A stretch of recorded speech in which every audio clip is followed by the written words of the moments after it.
मानव धर्माचा सर्वात मोठा सण भगवत प्राप्ती प्रगट दिनानिमित्त एका भगवंताच्या प्राप्तीचे षष्ठीचे हवनकार्य। षष्ठी हवनकार्याचे महत्त्व। महानत्यागी बाबा जुमदेवजींनी बाबा हनुमानजीला विनंती केल्यावर प्रतिज्ञा केली की मी आजपासून कोणत्याही देवाला मानणार नाही।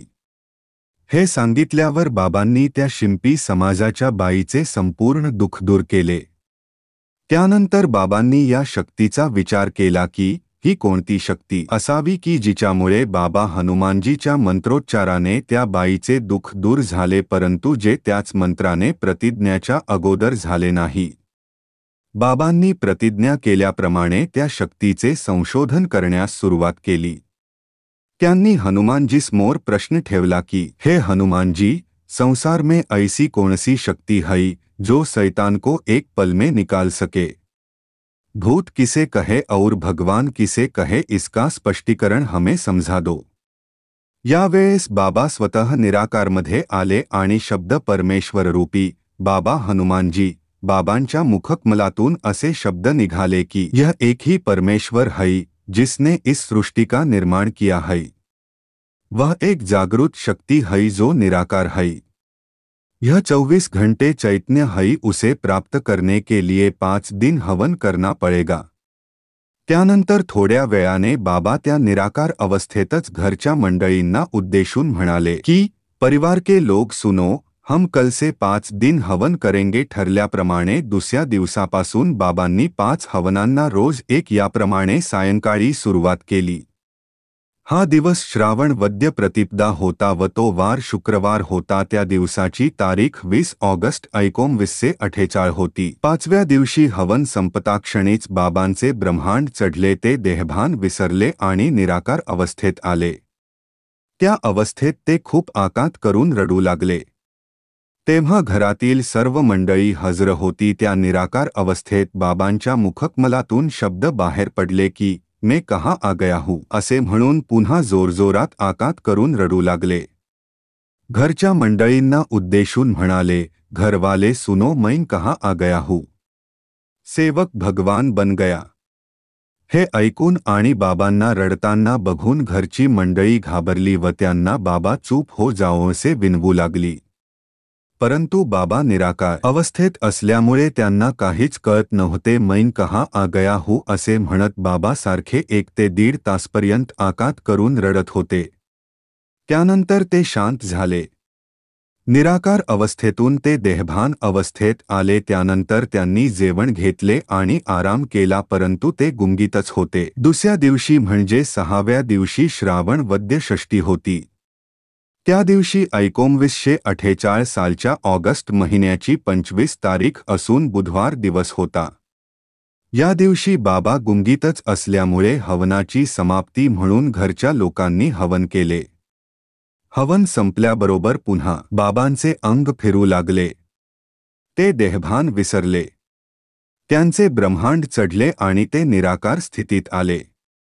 काही वेळाने त्यांच्या मुखकमलातून शब्द बाहेर पडले की या देशात जितकी दैवते मानतात, उदाहरण हिंदू धर्मातील राम, कृष्ण, शंकरजी, सर्व देवी देवता, ब्रह्मा, विष्णू, महेश, दत्त, सर्व अवलिया, उदाहरण गजानन महाराज, साईबाबा, त्याचप्रमाणे इतर धर्मातील दैवते जसे अल्लाह, येशू ख्रिस्त, महावीर, जैन, बुद्ध इत्यादी हे सर्वजण त्यांना एकानंतर एक येऊन दर्शन देत आहेत आणि मी अमुक आहे असे म्हणून आपापला परिचय देत आहेत असे ते सारखे बडबडत होते। त्यानंतर जगातील सर्व देव त्यांच्या अंगात एकानंतर एक येऊन त्यांना आपापला परिचय करून देऊ लागले। यात शेषनागाने पण आपला परिचय दिला।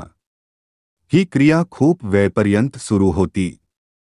ही संपूर्ण क्रिया पूर्ण झाल्यावर त्यांच्या अंगात शेवटी एक भगवान आले। त्यांनी आपला परिचय दिला। यावेळेस बाबांच्या मुखकमलातून असे उद्गार निघाले की मैं सबका एक भगवान हूँ। सेवक, तू मुझे कहाँ ढूंढ रहा है? मैं 24 घंटे तेरे पास हूँ। जो क्षण मैं तुझसे छूट जाऊंगा तेरा शरीर मृत हो जाएगा। तेव्हा बाबांना वाटले की मैं कितना पागल हूँ। भगवान मेरे पास होकर मैं उसे कितना लंबा ढूंढ रहा हूँ। हे सर्व शब्द बाबांच्या कानावर पडत होते. ते देहभान विसरले होते तरी त्यांना ते समजत होते.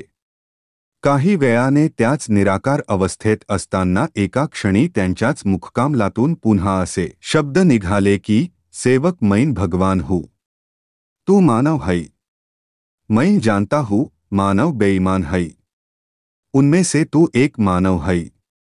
भले ही तूने मुझे प्राप्त किया, मैं भगवान हूँ. मैं मानव पर कदापि ही विश्वास नहीं करता. हे शब्द बाबाच्या कानी पडले तेव्हा ते निराकार अवस्थेतच विचारमग्न झाले. भगवंताने मला बेईमान म्हटले असे त्यांना सारखे वाटू लागले. त्यांनी खूप वेळ विचार केला आणि ते त्याचे उत्तर शोधू लागले.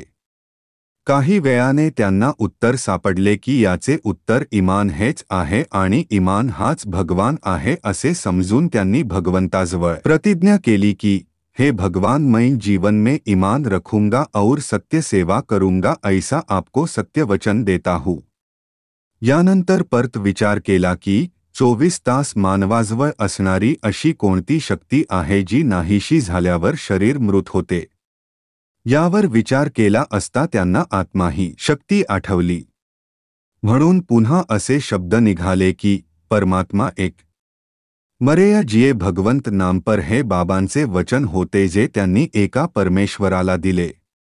पुन्हा थोडा वेळाने बाबाच्याच मुखकमलातून असे शब्द बाहेर निघाले की दुःखारी दूर करते हुए उद्धार. इच्छा अनुसार भोजन. हे दोन वचन परमेश्वराने बाबांना दिले असे त्यांना वाटले. थोडा वेळ शांत राहून निराकार अवस्थेतच त्यांनी घरच्या मंडळींना उद्देशून म्हटले की परिवार के लोग सुनो. इस परिवार के लोग सारी पूजा बंद करके एक ही भगवान को माने असा आदेश त्यांनी दिला. त्यानंतर घरच्या मंडळींनी बाबांना आश्वासन दिले की बाबा आज से हम एक ही भगवान को मानेंगे. त्यानंतर बाबांची निराकार अवस्था ब्रह्मांड अवस्था संपली. पण ते निराकार अवस्थेतच होते. तेव्हापासून घरचे लोक एकाच भगवंताला मानू लागले. सर्व देवांची पूजा करणे त्यांनी बंद केले. त्यांनी देवळात जाणे बंद केले. अशा प्रकारे बाबांनी एका भगवंताची प्राप्ती केली. तो दिवस श्रावण वद्य षष्ठीचा असल्यामुळे प्रत्येक वर्षी त्या दिवशी सर्व सेवक एका भगवंताचा प्रगट दिन म्हणून आपापल्या घरी हवनकार्य करून तो दिवस साजरा करतात. याशिवाय मानव धर्माचा तो सर्वात मोठा सण आहे असे समजतात. या दिवसापासून बाबा जुमदेवजी यांना बाबा हनुमानजी यांनी खऱ्या अर्थाने एका परमेश्वराची ओळख करून दिली. तेव्हापासून बाबा जुमदेवजी बाबा हनुमानजी यांना भगवंत मानता आपले गुरु मानू लागले. सृष्टी निर्मात्या परमेश्वराचे प्रतीक म्हणून कसलीही खूण नाही. कोणत्याही धर्माप्रमाणे परमेश्वराचे काहीतरी प्रतीक असणे आवश्यक आहे. हिंदू धर्माप्रमाणे गुरुचीच पूजा करणे म्हणजे भगवंताची पूजा करणे होय असे समजतात. बाबा जुमदेवजी हे हिंदू धर्माचे असल्यामुळे त्यांनी आपले गुरु बाबा हनुमानजी यांचे प्रतीक एकच भगवान म्हणून लोकांपुढे ठेवले आहे. भगवंत व्यक्ती नसून ती चैतन्यमय शक्ती आहे. ती 24 तास जागृत असून निराकार आहे. बाबा हनुमानजी हे भगवंत नाही असे स्पष्ट केले.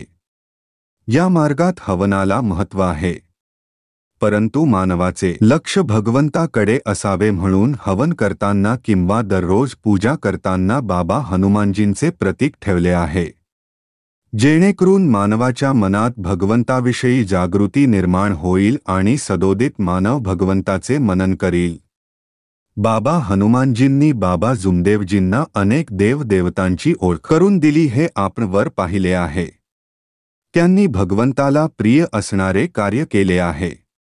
म्हणून ते परमेश्वर या नावाने प्रसिद्ध झाले आणि या जगातील भाबळी जनता त्यांना परमेश्वर मानून पूजा करू लागली.